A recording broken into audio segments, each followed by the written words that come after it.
Bonjour et bienvenue sur la chaîne Think Holistic. Pour parler de ce modèle des 8 circuits de conscience, il me semble nécessaire de faire un tour de ces différents circuits, de recommencer une boucle explicative, sachant que elle ne sera pas exhaustive, c'est-à-dire qu'il va falloir sans doute revenir plusieurs fois sur certains éléments, sur certains circuits, sur certains concepts. Et en soi, c'est pas du tout un problème. Il faut effectivement qu'il y ait de la répétition.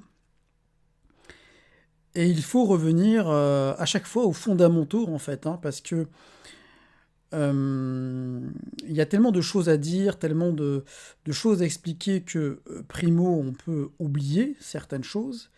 Et secondo, il peut y avoir d'une autre façon, on va dire, de le percevoir à chaque fois qu'on le revoit. C'est exactement le même mécanisme que la répétition au niveau de l'apprentissage et de certaines pratiques, ou notamment dans ma vidéo où je parle du Reiki, j'insiste sur le fait que il faut revenir sur les bases de l'énergétique. Voilà, c'était pour faire un petit parallèle. Et donc, commençons par parler de ces circuits, et commençons par ce huitième circuit. Alors, certains pourraient me dire, mais vous commencez par la fin. Alors oui, déjà, peut-on parler de fin? Ben non, justement, il n'y a pas de fin dans ce modèle, c'est une boucle rétroactive. Tous les circuits sont en lien les uns avec les autres. Ce qu'on pourrait dire cependant, c'est que ce huitième, c'est quelque part le plus abstrait de tous. Et le plus compliqué à comprendre peut-être. Et du coup, effectivement, je me suis dit ça pourrait être intéressant de commencer par celui-ci. Tout simplement parce que ça me permet euh, de parler directement. J'ai du mal à sortir le terme objectif final parce que c'est pas l'objectif final, mais il y a quand même une forme d'aboutissement derrière la compréhension de cette dynamique du huitième circuit, notamment du fait de sa corrélation avec son pendant physique qui est le quatrième circuit. C'est-à-dire que à eux deux, ils forment ce que Laurent Huguli appelait un binôme, et c'est qu'on verra après avec les autres. Chaque circuit aura également son binôme, ce qui nous donne 4 binômes au total. Donc ce huitième circuit, Timothy Leary l'appelait le circuit neuroatomique. Laurent Huguli l'a appelé le circuit quantique ou co-créateur. Et je vous avoue honnêtement que moi je sais pas comment l'appeler, tout simplement. Je comprends dans un sens le fait de l'appeler circuit quantique pourrait faire sens par certains côtés. Mais on reviendra après sur le nom qu'on pourrait donner.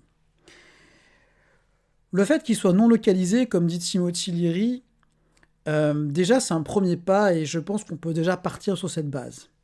Pourquoi non localisé? Eh bien parce que, selon Leary, ces circuits de conscience étaient en lien avec des zones du cerveau, plus ou moins, et celui-ci ne l'est pas directement. D'où la terminologie non localisée. Et c'est là que justement vous allez voir, vous allez me dire, mais on rentre dans l'abstraction la plus totale. Où est la science derrière? Bon, ok, l'idée c'est de réfléchir ensemble, de rentrer dans ce modèle et de bousculer un petit peu nos croyances et les édifices qu'on a pu bâtir autour.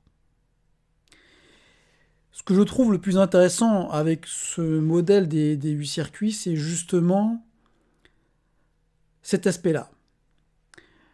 Un aspect où, en fait, on est amené à nous poser des questions sur nous-mêmes, sur notre nature, sur notre totalité, sur ce qui nous compose et sur notre place dans le tissu social, mais également aussi de façon générale. Et le 8e circuit est en lien avec cette dynamique. Je pense que cette dimension du 8e circuit inclut ce que Jung appelait l'individuation. Comme j'en ai déjà parlé dans d'autres vidéos. Alors pourquoi ce lien? Eh bien parce que l'individuation, c'est un processus de transformation intérieure. L'objectif, si on peut parler d'objectif aussi simplement que ça, mais l'objectif est de devenir un individu plus complet, plus abouti, et je dirais aussi est mieux intégré dans sa dynamique sociale et culturelle. Mais je reviendrai après. Dans un premier temps, au niveau de l'intériorité de la personne, l'individuation, c'est vraiment ça. C'est vraiment de devenir quelqu'un de complet, d'intégrer les différentes composantes qui nous composent. Ça fait un peu répétitif. D'intégrer les différents éléments qui nous composent et d'établir une relation harmonieuse avec ces différents éléments, que ce soit le pendant anima animus, mais également la notion du soi avec un grand S. Et ce soi, comme Jung l'expliquait, c'est à la fois le centre et la totalité de l'individu. Alors pourquoi je fais référence souvent à Jung? Pour plusieurs raisons. La première, il ne faut pas oublier que Jung était un clinicien. Il était psychiatre de formation, psychologue, mais il était clinicien dans le sens où il suivait des cas, des gens qui avaient de vraies problématiques, autant dans le milieu psychiatrique, autant dans un milieu plus, on va dire, quotidien, avec des gens qui ont des troubles moins graves. Donc, il était dans l'observation, en fait, dans la constatation de phénomènes. Alors certains pourraient dire, oui, mais il était subjectif. Oui, mais c'est sûr, toute observation est subjective. On l'a même prouvé, notamment avec la physique quantique. Donc, dès lors qu'on observe, on influence, sans qu'on le veuille, le résultat de l'observation. Mais, lorsqu'il s'agit d'une étude clinique, lorsqu'il s'agit de phénomènes qui se recoupent, on peut quand même arriver à dessiner un tableau qui exprime une forme d'objectivité. Et ce que Jung a constaté, c'est qu'il y a des forces dans l'inconscient de la personne, et sans après parler de l'inconscient collectif, mais il y a des forces dans la psyché de la personne, et donc dans son inconscient, qui tendent à résoudre des problèmes, et qui résoudre des problèmes internes, et qui tendent à pousser l'individu vers une meilleure version de lui-même. Et donc, quand j'entends par version de lui-même, j'entends une version plus complète. Et attention, entendons-nous bien, quand on parle d'individu, on ne parle pas de devenir forcément un meilleur citoyen en soi. C'est justement ça, toute la dynamique. L'idée, c'est pas non plus d'être quelqu'un de parfait, d'être quelqu'un de plus sage. Je veux dire, par sage, quelqu'un qui a un comportement totalement vertueux, vous voyez ce que je veux dire? Non, bien entendu, l'idée, c'est pas non plus de devenir je veux dire, il n'y a pas de corrélation directe avec s'adapter complètement au tissu social et à la société dans laquelle on est, en fait. C'est ça que je veux dire. Bien entendu, il faut composer avec. Bien entendu, il faut qu'il y ait une prise en considération des références culturelles dans lesquelles nous sommes. Et de toute façon, on a besoin du groupe, on a besoin des autres, Ça, c'est la dimension propre au 4e circuit. Le 8e circuit se focalise sur, oui, j'ai besoin des autres, mais j'ai besoin de montrer en quoi je suis unique à ma manière. Et c'est tout à fait ça l'individuation. L'individuation, dans l'idéal, c'est devenir l'individu qu'on a envie ou qu'on doit être, mais aussi d'arriver à s'intégrer dans le tissu social le plus possible. Alors, attention, je ne parle pas des problématiques de notre société actuelle. Voilà, vraiment, pour l'instant, on garde un certain recul, ok. C'est juste pour vous expliquer la dynamique sous-jacente par rapport à ce modèle. Et en quoi c'est intéressant. Et Alain Grosbon, donc, qui est l'auteur du site Vers un sens de la vie, il disait une chose, il disait « Il faut que nous devenions des foyers et pas uniquement un reflet ». Qu'est-ce qu'il entendait par reflet? Eh bien, il entendait une personne qui, sans qu'elle s'en rende compte, en fait, eh bien, s'approprie des idées culturellement admises, c'est-à-dire devient un reflet de ce qu'il est bon de penser dans la société dans laquelle elle est, et sans se poser la question de est-ce que pour elle, elle y adhère complètement.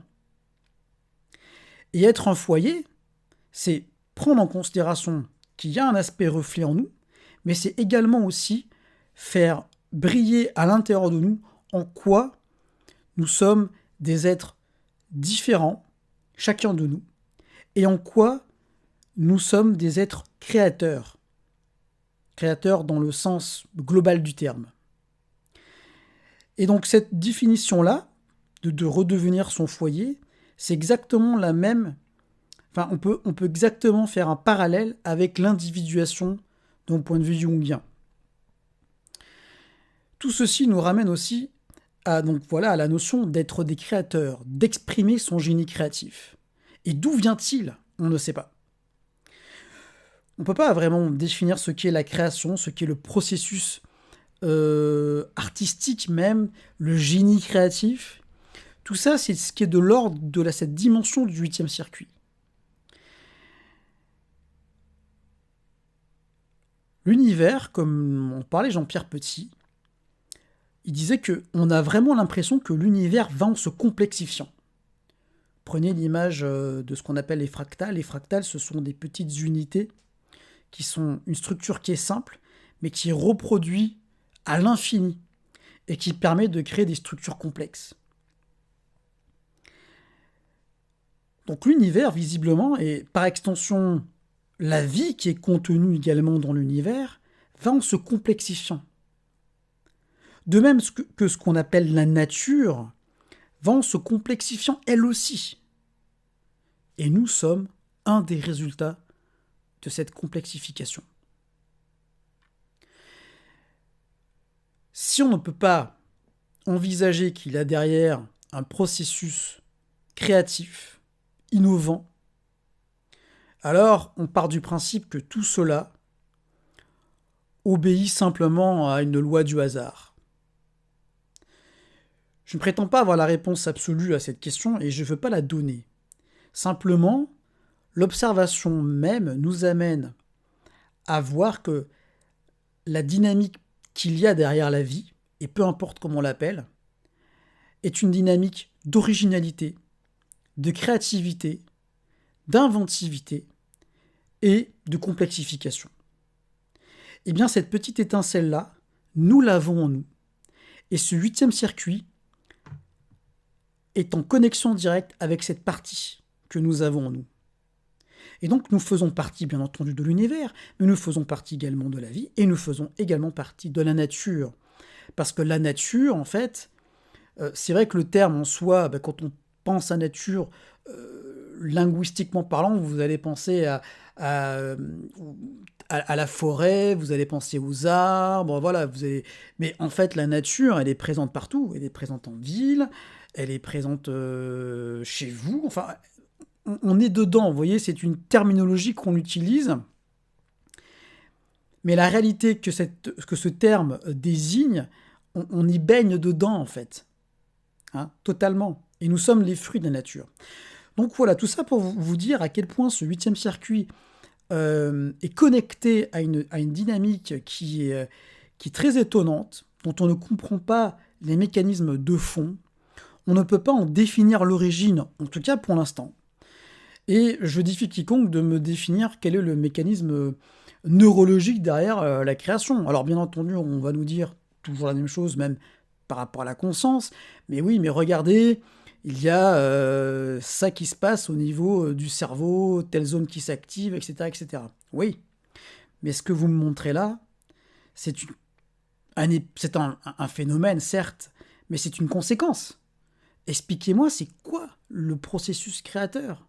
Qu'est-ce qui fait qu'on a des idées nouvelles? En plus, beaucoup d'inventeurs et même des scientifiques et beaucoup d'artistes, ils ont souvent des idées nouvelles qui leur viennent de façon spontanée et notamment parfois dans les rêves.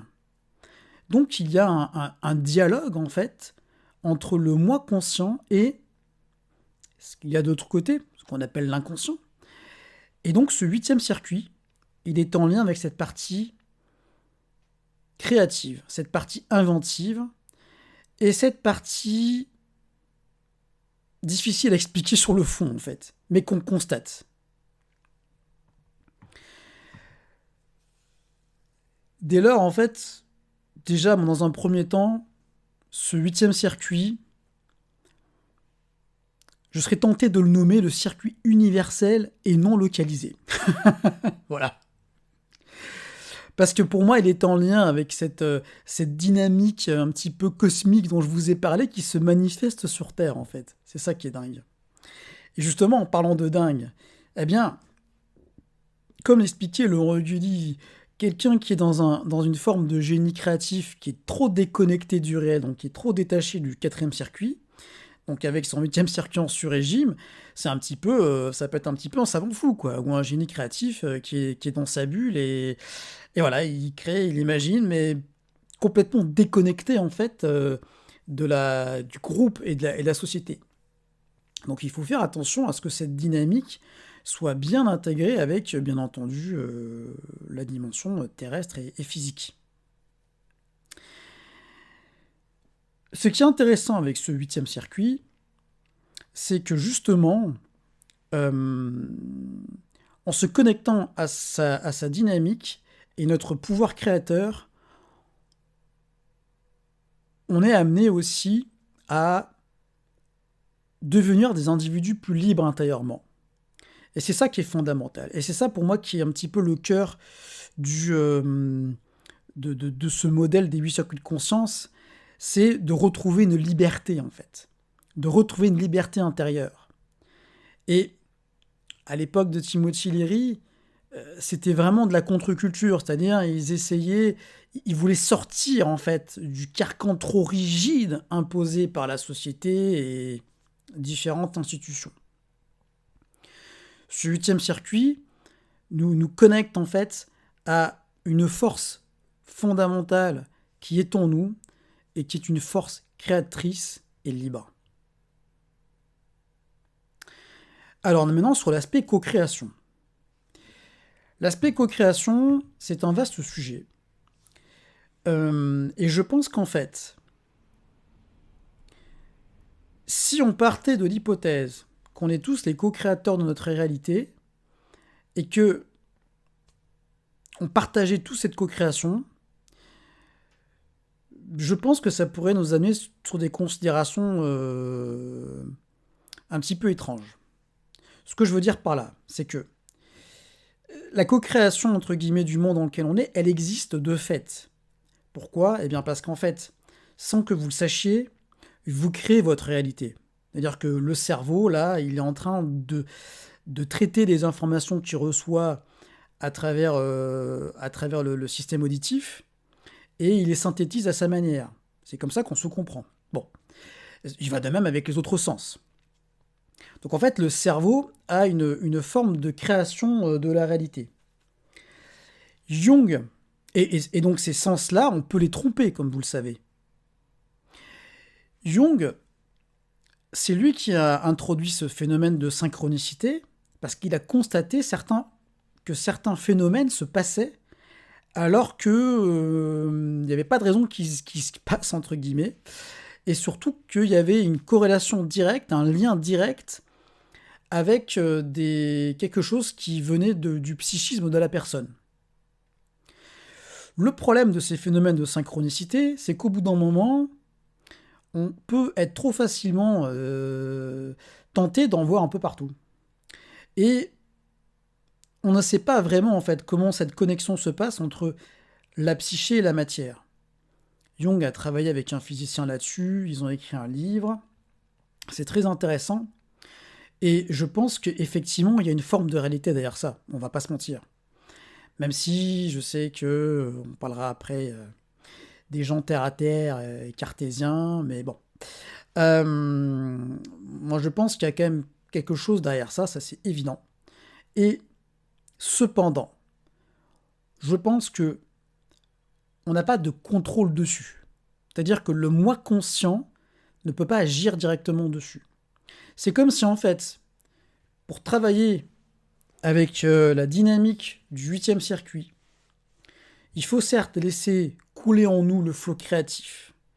Il faut sortir, entre guillemets, de certaines pensées limitantes ou truismes culturels qui peuvent nous empêcher de devenir des individus plus complets. Et cet aspect de co-création se manifestera spontanément dès lors que certaines conditions sont réunies. Mais ces conditions ne sont pas, comment dire, ne sont pas maîtrisables par nous en fait. Et ce processus-là n'est pas de l'ordre de notre intention directe. Il faut qu'il se manifeste spontanément et, si j'ose dire, presque naturellement en fait. Pourquoi ? Parce que, bien entendu, vous avez vu, voilà, la loi de l'attraction, tout ce qui est co-création, voilà, il y a beaucoup de choses autour de ça en ce moment. Et ben, forcément, on va être si tenté que ça fonctionne, comme on le pense, on va être tenté de l'utiliser comment ? De l'utiliser pour assouvir des besoins fondamentaux. Mais là, en fait, ce qui se passe pour moi, c'est qu'il y a un parasitage avec un autre circuit, pour ne pas dire le 6e, moi je le dis, mais que en plus derrière ça, il y a presque une recherche de pouvoir en fait. Et quand j'entends pouvoir, je ne parle pas d'un pouvoir politique, je parle de, voilà, que ce soit financier, ou que ce soit dans les relations ou au travail, enfin bon, c'est une recherche en fait d'assouvissement de besoins. Vous voyez ce que je veux dire ? Je vais pas dire que attention, c'est pas forcément une mauvaise chose. C'est bien aussi d'avoir des intentions. C'est bien d'avoir un pouvoir de visualisation. Mais le problème, c'est l'illusion dans laquelle il peut nous installer. Et l'autre problème, c'est que je pense que ce phénomène a besoin d'être contextualisé dans des choses qui nous dépassent. Vouloir absolument imposer quelque chose, c'est aussi imposer sa réalité à d'autres. Et donc, en se focalisant sur cet aspect, soi-disant co-créatif et loi d'attraction, quelque part, le risque, c'est que vous tombiez dans ce qu'on appelle la pensée magique. Je sais, ça peut paraître péjoratif, c'est pas très agréable à entendre, mais c'est un phénomène qui existe, qui est étudié en psychologie.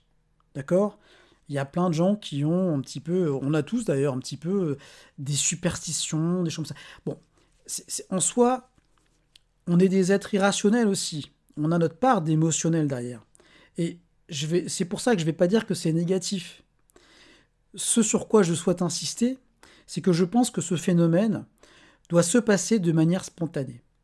Et donc, en fait, quelque part, c'est comme si, oui, vous avez envie de quelque chose, en même temps, vous ne devez pas en avoir envie. Travailler aux conditions pour favoriser son apparition, c'est peut-être ce qu'il y a de mieux à faire en fait. Voilà, ça c'était pour l'aspect co-création. Je pense que la partie co-création, si tant est qu'elle existe comme on l'entend, c'est-à-dire qu'on puisse avoir une influence sur des résultats dans le monde physique par l'intermédiaire de capacités psychiques, parce qu'on parle quand même de ça, que ce soit de la visualisation et tout, c'est déjà d'un point de vue de la tradition bouddhiste, une recherche de pouvoir. Voilà, et le problème, c'est que je pense que cette recherche-là n'est pas en lien avec la dynamique du 8e circuit.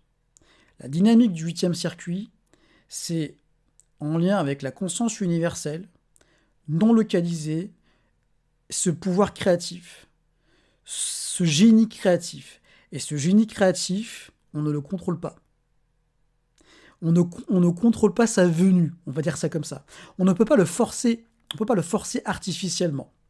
Vous voyez ce que je veux dire? Et c'est toute la différence. Et c'est pour ça que cette dimension du 8e circuit a sa place après le 7e circuit.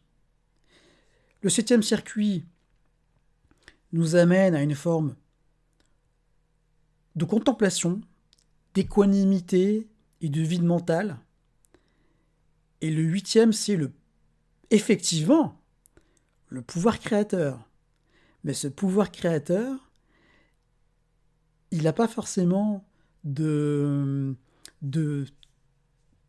réalité physique directe. On va le capter en nous, on va devoir le transformer en fait, et le matérialiser. On va devoir du coup utiliser les autres circuits pour en faire quelque chose, d'utile le plus possible à la société et au groupe. C'est pour ça qu'il est fondamental de toujours parler de finalité en fait, et de capter une idée et de savoir la transformer pour en faire quelque chose. Mais il faut en fait, le message c'est qu'il faut s'autoriser en fait à pouvoir la transformer cette idée. Et là, bien entendu, on a toute la dimension de la société et la problématique de la légitimité, etc., etc. C'est pour ça que, dans un premier temps, je préfère focaliser le travail avec ce 8e circuit sur le travail d'individuation, c'est-à-dire de devenir un foyer. Et par rapport à ça, ce que j'aimerais vous poser comme question, c'est est-ce que vous pensez que vraiment vous laissez libre part à votre créativité et à votre originalité? En quoi vous pensez que quelque part vous vous limitez par rapport à tout ça? Et est-ce que vous avez peut-être des vecteurs d'expression que vous n'avez jamais utilisés, que vous souhaiteriez utiliser? Parce que, encore une fois, le génie créatif, c'est pas uniquement dans les arts, hein. Ça peut, mais c'est pas forcément que dans les arts, ça peut être dans tous les domaines, hein. Que ce soit dans votre travail, que ce soit dans votre vie quotidienne ou à la maison. Laissez libre cours à votre originalité. Vivez vraiment ce qui fait de vous un individu original et essayez le plus possible de vous accepter complètement. Voilà. Est-ce que vous pensez que vous vous acceptez complètement en tant qu'individu? Ça, ce serait aussi la deuxième question.